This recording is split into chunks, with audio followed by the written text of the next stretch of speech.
계속해서 느헤미야의 말씀을 나누고 있는데, 이 느헤미야서는 바벨론의 포로로 붙잡혀갔던 이스라엘이 다시 예루살렘으로 돌아온 이후의 시간을 배경으로 하고 있습니다.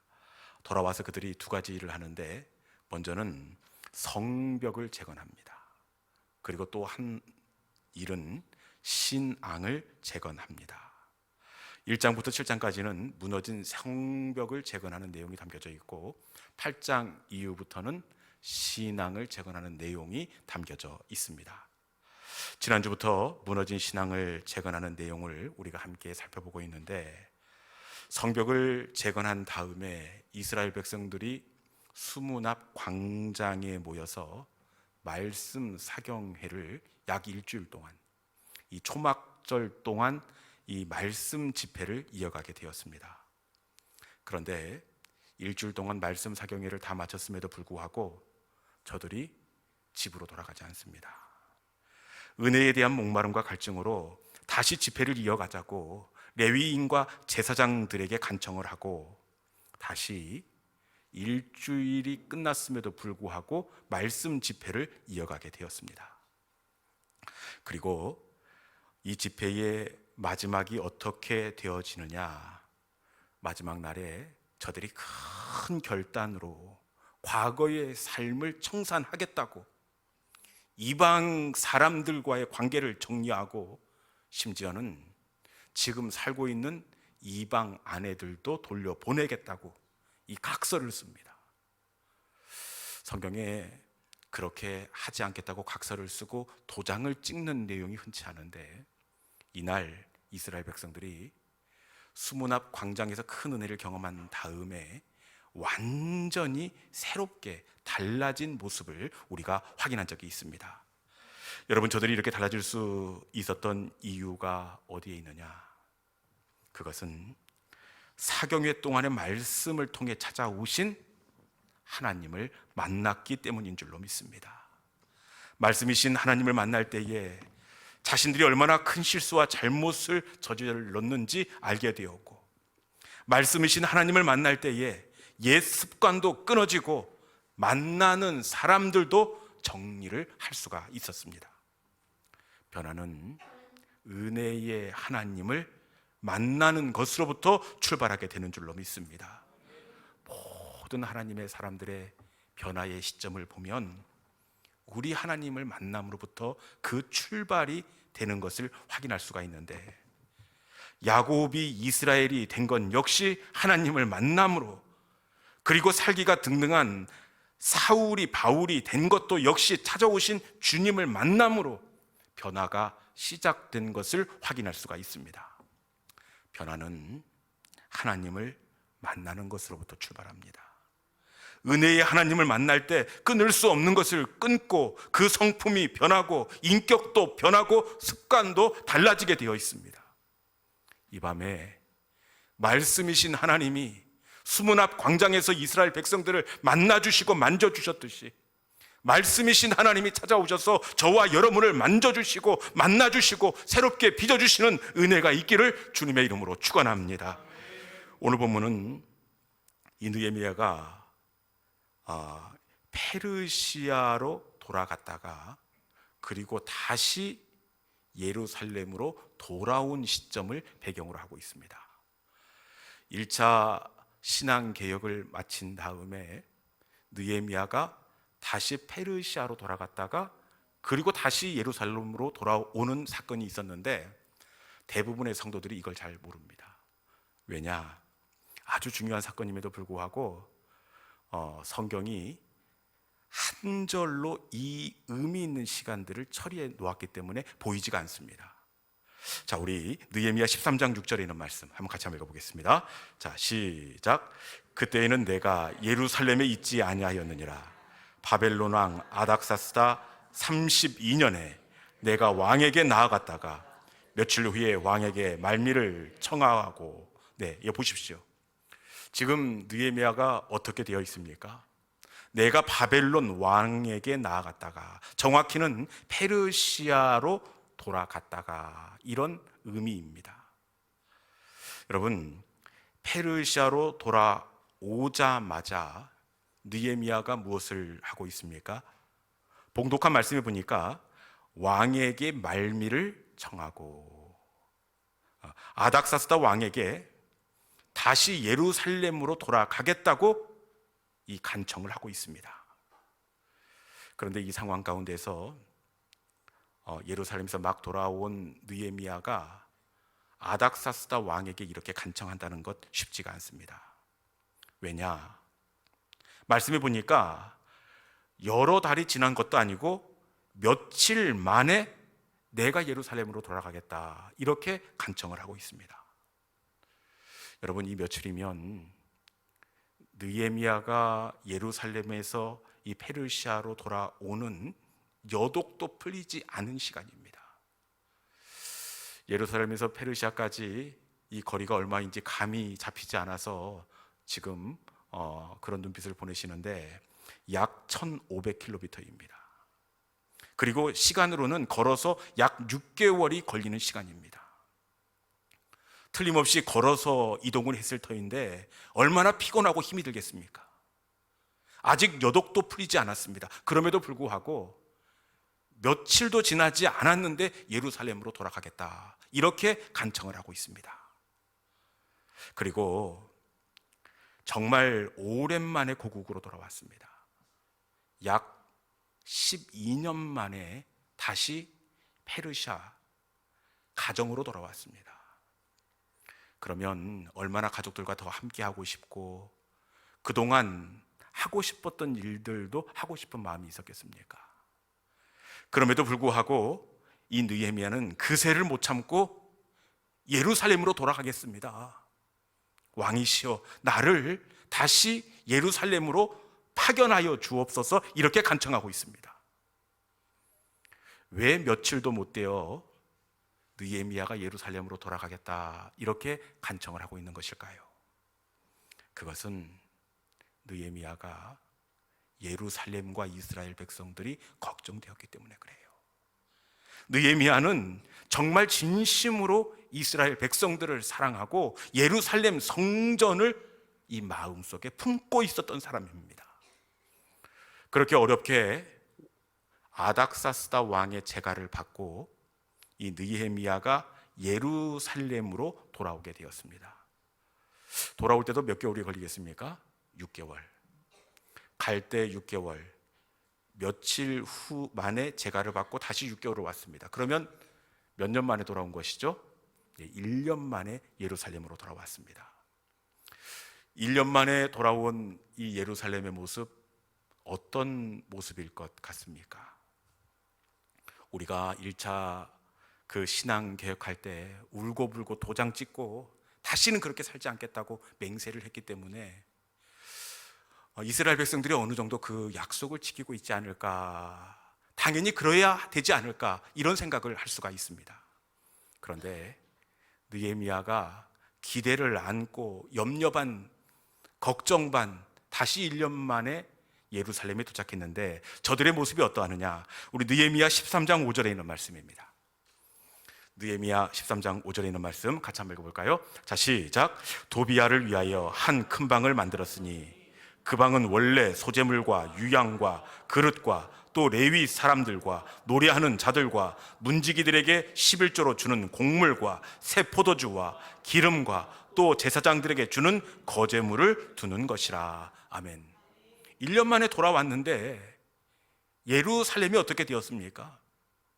이 예루살렘 성전의 한 방을 도비야를 위하여 내어주었다, 이렇게 되어 있습니다.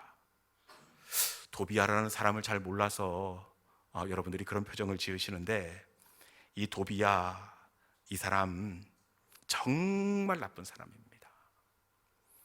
이스라엘 백성들이 돌아와서 성벽 재건을 할 때에 이 모양 저 모양으로 그 성벽 재건을 방해하고 이스라엘 백성들에게 큰 아픔과 좌절을 주었던 사람입니다. 그런데 어떻게 되어 있습니까?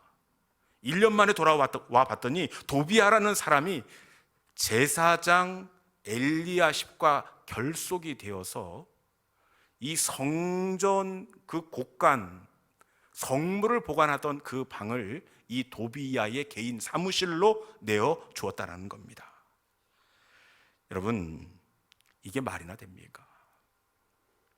너무너무 실망스럽습니다. 그리고 도비야에게는 성전의 한 공간을 개인 사무실로 내어주고, 레위인들은 어떻게 되었겠습니까? 느헤미야가 와서 성전에 이렇게 둘러보니까 레위 사람이 한 사람도 없어요.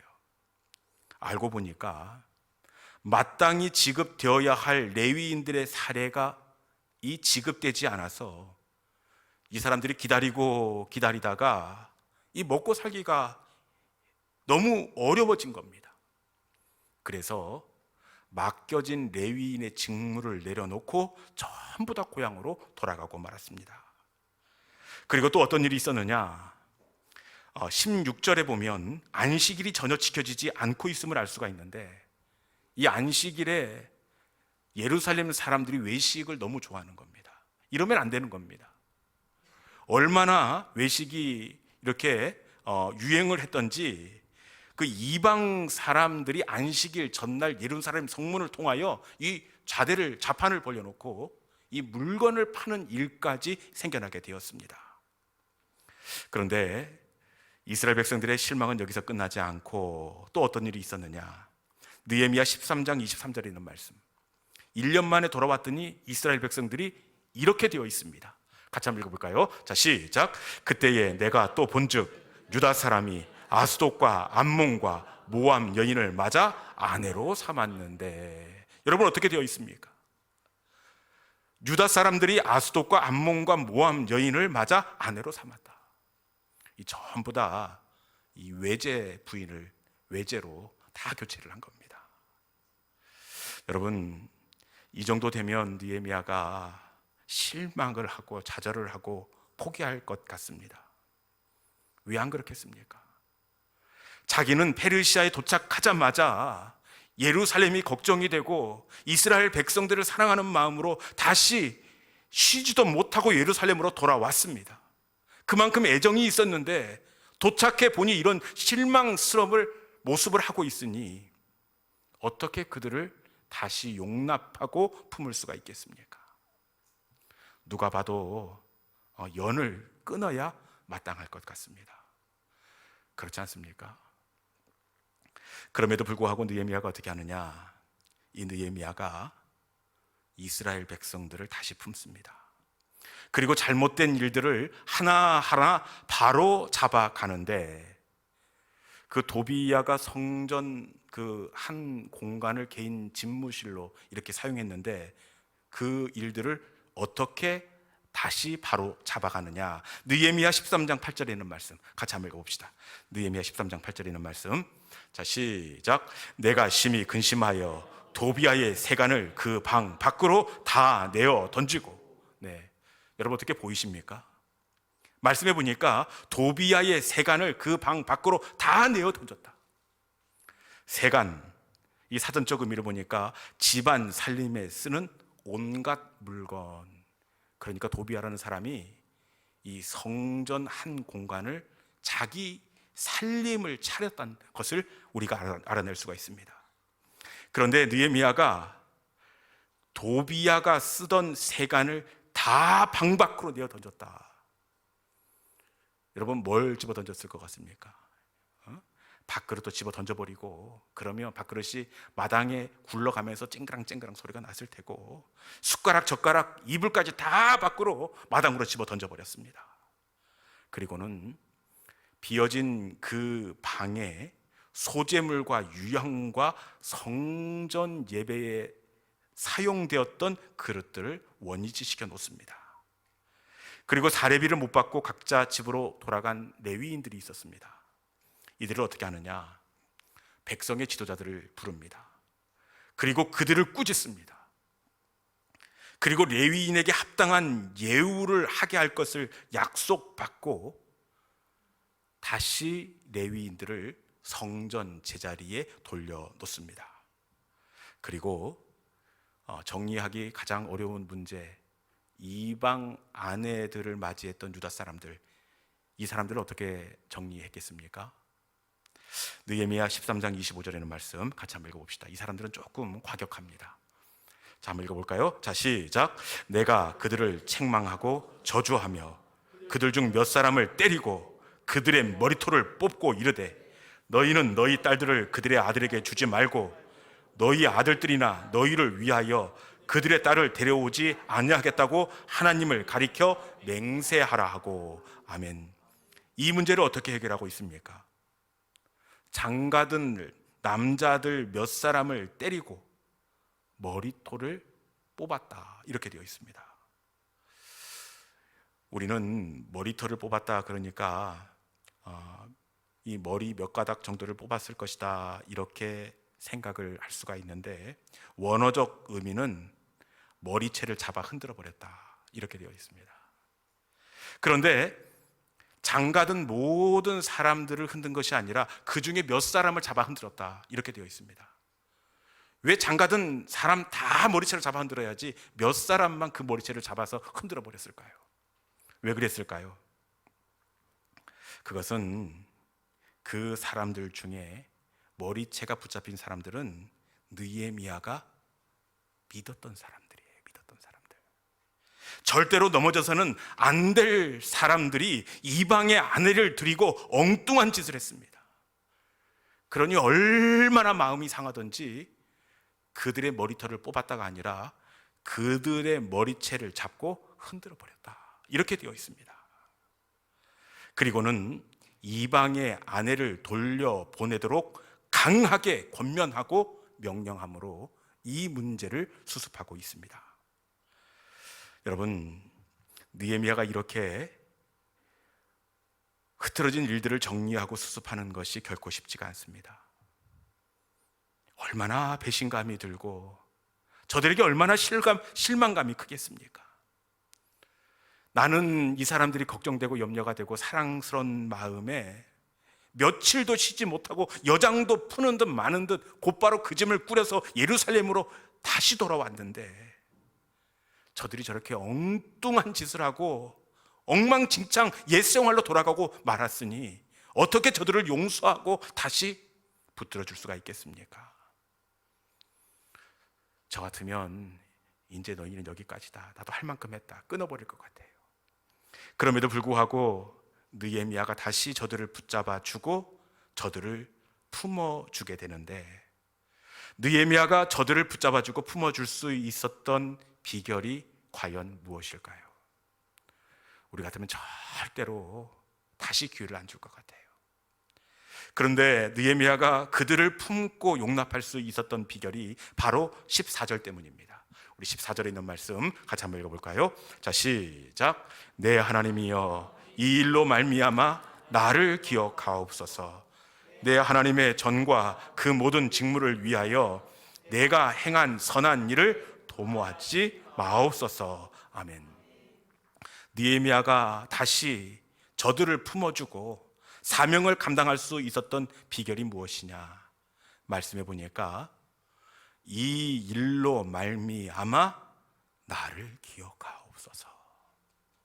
느헤미야는 기억하시는 하나님을 바라보았기 때문에 그렇습니다. 나의 선행을 기억하시는 하나님을 바라볼 때 다시 일어나 사명을 감당할 수가 있었습니다. 느헤미야의 사역 가운데 쉬운 일이 단 한 번도 없었습니다. 레위인을 세우는 일도 어렵고 안식일을 세우는 것도 어렵고 이미 가정을 꾸린 이방 아내를 정리하는 것도 어렵습니다. 그런데 이 일을 정리하고 난 다음에 등장하는 느헤미야의 기도가 있습니다. 그것은 하나님이여, 나를 기억하여 주옵소서. 정리하고 나면 하나님이여, 나를 기억하여 주옵소서. 자신의 선행을 기억하시는 하나님을 알고 그 하나님을 바라보았기에 느헤미야는 용서할 수 없는 그들을 용서하고 품을 수 없는 이스라엘 백성들을 품을 수가 있었습니다. 여러분, 느헤미야 5장에도 보면 이 일 역시 느헤미야가 절대로 감당할 수가 없습니다. 느헤미야 5장에 보면 집과 포도원을 전당 잡힐 만큼 그 땅에 큰 흉년이 들었습니다. 그런데 그 흉년 가운데서 느헤미야가 어떻게 하느냐? 이 흉년이면 느헤미야는 안 어렵겠습니까? 이럴 때 살림을 알뜰하게 해야 언제 끝날지도 모를 그 흉년을 내가 극복할 수가 있습니다.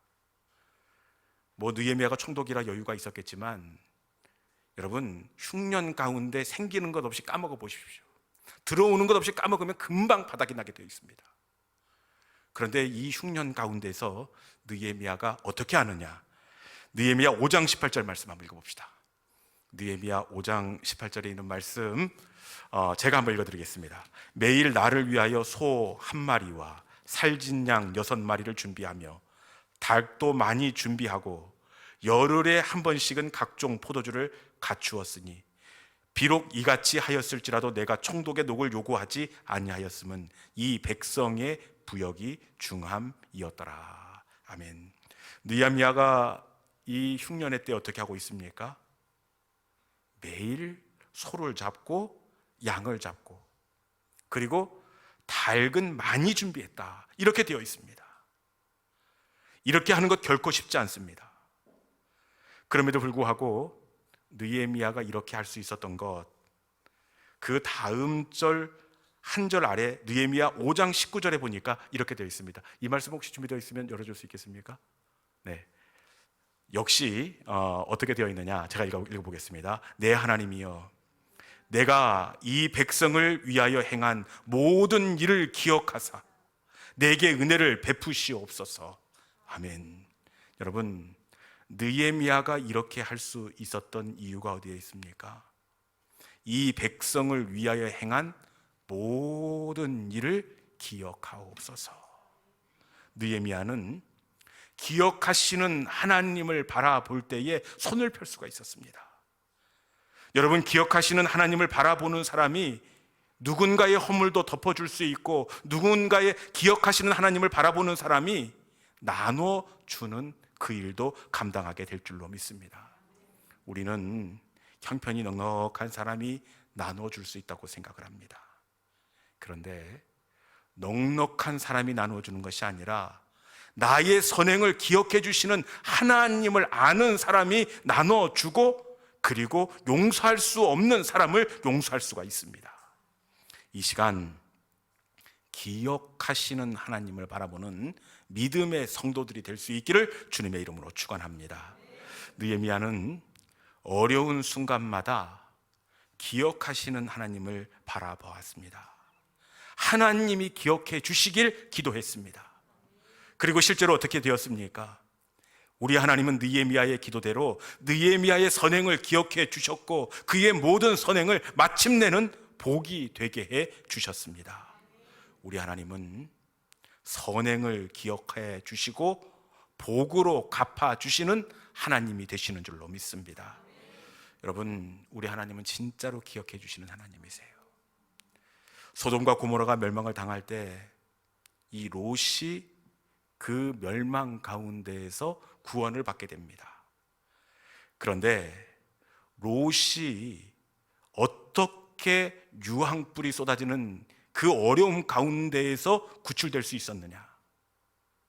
창세기 19장에 보니까 하나님이 아브라함을 생각하사, 하나님이 아브라함을 기억하사 그 엎으시는 중에서 롯을 내보내셨도다.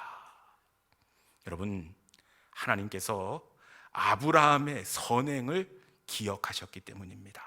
기억하시고 그 복을 롯에게 되돌려 주셨습니다. 우리 하나님은 우리의 선행을 기억해 주시는 하나님이 되시는 줄로 믿습니다. 이제 말씀을 마무리하겠습니다. 오늘 우리는 느헤미야의 예루살렘에서 페르시아에 다녀온 이후 이스라엘의 2차 그 종교 개혁, 신앙 개혁을 함께 나누었습니다. 2차 신앙 개혁을 감당하는 것 참 어렵고 힘이 듭니다. 왜냐?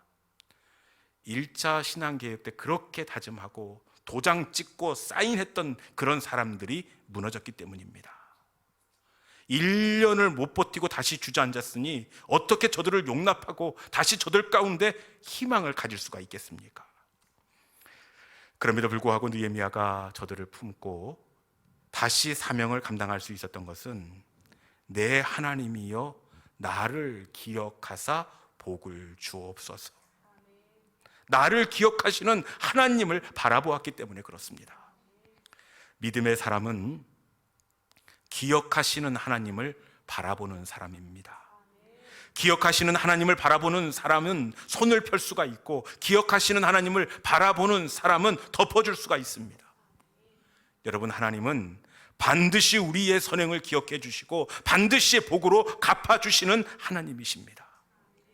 우리가 베푼 그 선행이 어떤 복으로 돌아올지 아무도 모릅니다. 아브라함의 그 선행이 롯에게 복으로 그렇게 돌아갈 줄 누가 알았습니까? 여러분, 우리 하나님은 우리가 베푼 그 선행을 기억하시고 마침내는 복으로 갚아주시는 하나님이십니다.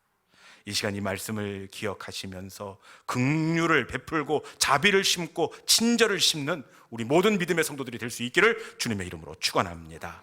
이 시간에 주신 말씀을 기억하면서 하나님의 사랑을 바라보는 자, 주만 바라보겠습니다.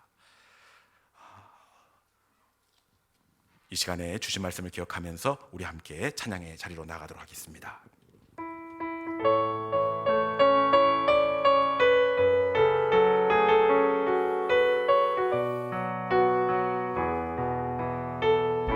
하나님의 사랑을 사모하는 자, 하나님의 평안을 바라보는 자, 너의 모든 것 창조하신 우리 주님이 너를 얼마나 사랑하시. 하나님께 찬양과 경배하는 자, 하나님의 선하심을 닮아가는 자, 너의 모든 것 창조하신 우리 주님이 너를 자녀 삼으셨네. 하나님 사랑해.